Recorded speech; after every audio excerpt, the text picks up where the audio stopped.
2001 সাল থেকে আমি প্র্যাকটিস করি, হয়তো আপনারা জানেন। ওখানে ইনফার্টিলিটির কিছু কেস আমি সফল হই। সেই সফলতার হাত ধরে উনি আরেকজনের কাছে শুনে আমার কাছে এসেছিলেন এবং উনি একটা পুত্র সন্তানের জনক হন আর ভাবিও জননী হন।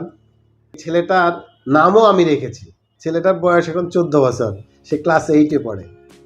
উনাদের ইচ্ছা হচ্ছে আরেকটা বাচ্চা নেবেন। এখন সেকেন্ডারি ইনফার্টিলিটি, আমাদের সাথে যোগাযোগ না হওয়ার কারণে আজকে আবার ফেসবুকের কল্যাণে যোগাযোগ করে উনি আবার আমাদের কাছে আসছে। আমরা সব খোঁজ খবর নিলাম, জানলাম যে আসলে সেটা একটা অন্যরকম স্মৃতি।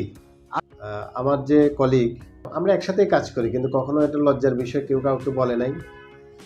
তো অন্য মেয়ে কলিগের সাথে ভাবি যখন শেয়ার করলো, তখনই উনি বলেছিলেন।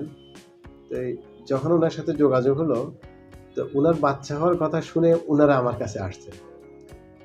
আসলে এই 14 বছরে এই ভাবিও আমাকে অনেক ইনফার্টিলিটির রোগী পাঠিয়েছেন।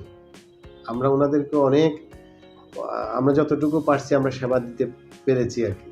আসলে আমার কাছে আমাদের এখানে অনেক যে টাকা পয়সা, অনেক কিছু এই ধরনের কোনো কিছু নয়। আমরা সেবা করার চেষ্টা করি।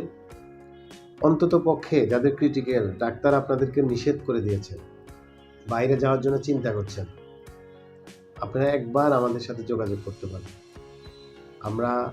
আমাদেরও একটা মেডিকেল সিস্টেম, একটা মেডিকেল গাইডলাইন অনুসারে আমরা চিকিৎসাগুলো দিয়ে থাকি।